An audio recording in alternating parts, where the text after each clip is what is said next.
J'ai tenu à vous rencontrer spécialement aujourd'hui pour que nous puissions échanger sur vos difficultés éventuelles, mais aussi vous faire part de la nouvelle tournure que doit prendre la lutte. Il y a aussi à se conseiller, à se donner plus de leçons, à tirer aussi les enseignements de tout ce que vous avez pu vivre depuis tout ce temps. J'ai toujours dit, quand on est en moto ou en véhicule, facilement, on oublie et on roule. Et quand on roule, on est dans les embuscades en permanence. Souvent, il faut marcher. Parce que l'ennemi lui-même vient rarement en moto. Soit il le pousse, ou bien il dépose quelque part et il marche. Nous devons pouvoir faire la même chose. Organiser à l'intérieur de vos différentes bases-là pour ne jamais être surpris.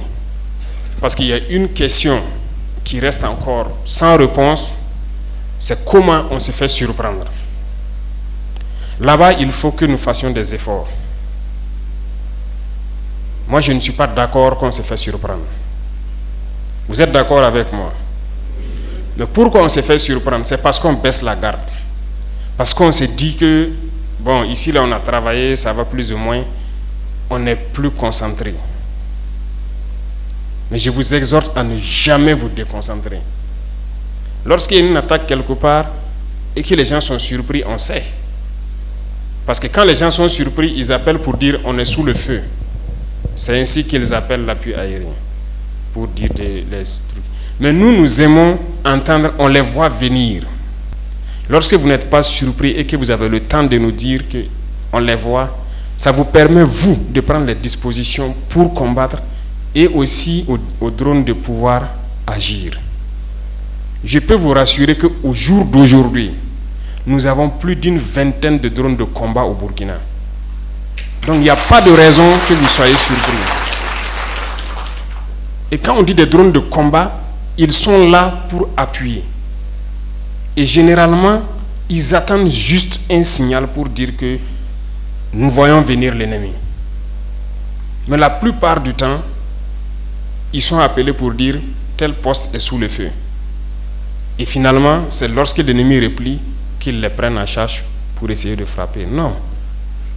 Donc vous me promettez ici et maintenant que vous n'allez plus jamais vous laisser surprendre.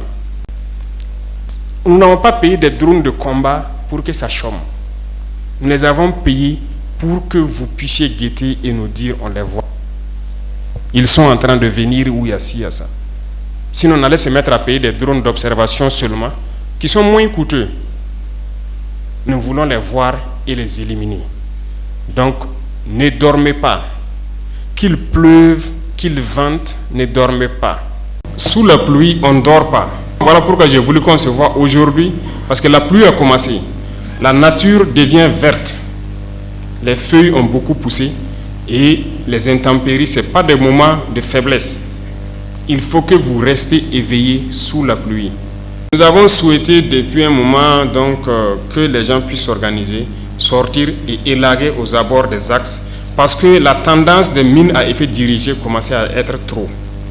Mais si on élague beaucoup et que la voie est libérée sur 100 mètres de part et d'autre, ça nous permet de pouvoir mener d'autres actions. Il faut que partout, vous puissiez organiser les populations pour sortir, libérer les axes. Les buissons, tout fait, tout. Il faut élaguer pour que ces IED à effet dirigé-là ne puissent pas être posés contre vous ou contre les populations. Mais il faut que tout le monde se mette à la tâche. Il faut qu'autour de vos communes ou de vos villages-là, vous puissiez creuser des tranchées. Certes, on dit que des machines sont venues, mais c'est pas, ça peut, je vous ai dit tout de suite, ça peut se déployer sur tout le Burkina une fois. On n'a pas 1 million de machines. Mais il faut que chacun commence chez lui. Tous les jours, il y a des drones en permanence qui sont arrêtés dans des positions bien précises. Ils attendent juste qu'on les dise, on les voit venir ici.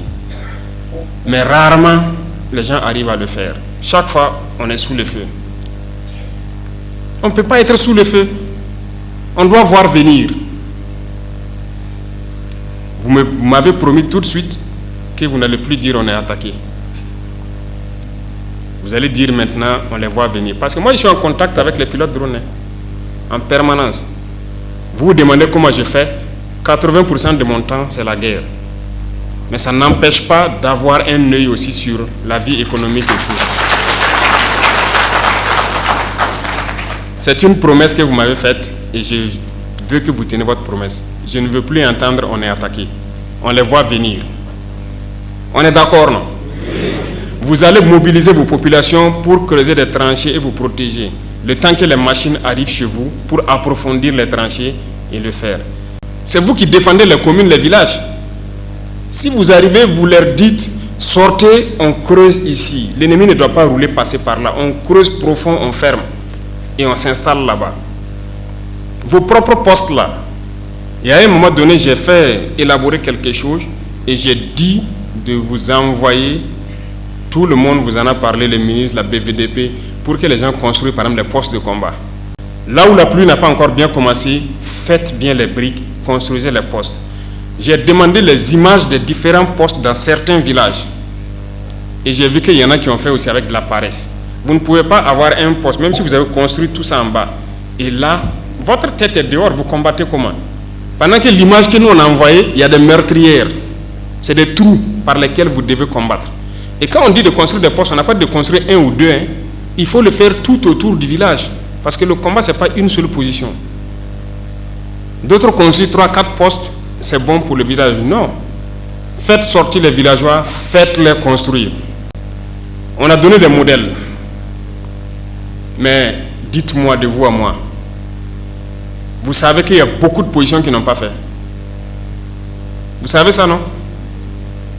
Qu'est-ce que je fais? Je dois venir construire moi-même à votre place?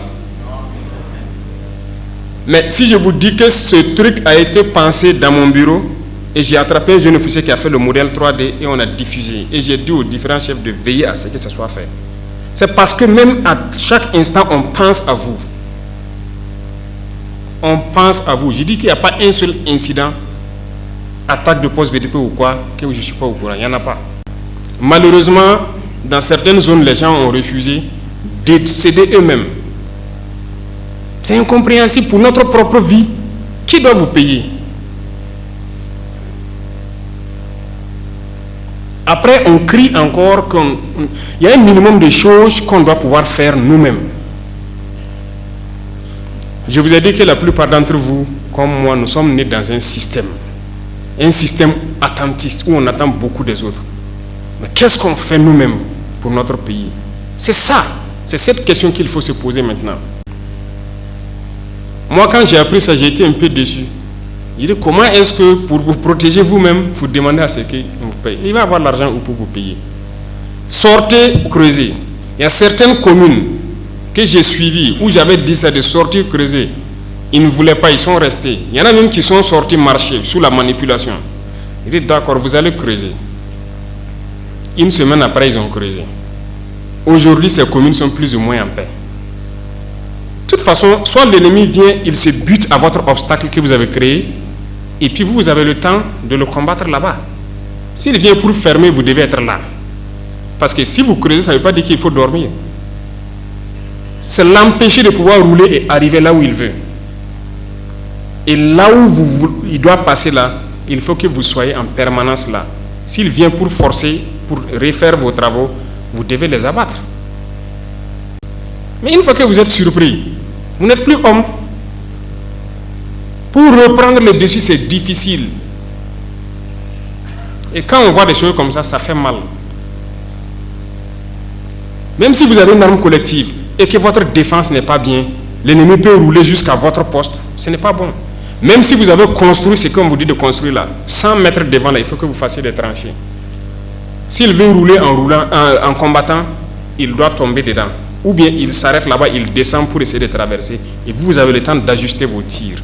Est-ce que ça c'est compliqué? Donc il y a du travail.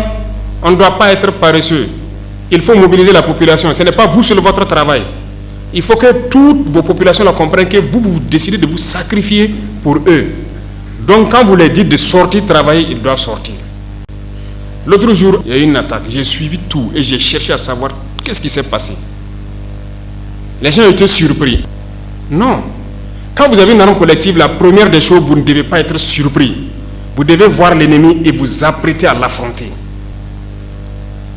Chaque fois, c'était attaqué, attaqué, attaqué. J'ai dit aux pilotes d'aller filmer pour me montrer. Est-ce qu'ils ont construit les postes? Est-ce qu'ils ont creusé? Non. Il n'y avait pas grand-chose, il n'y avait rien. Donc, on va vous forcer et vous allez les forcer. Désormais, c'est comme ça.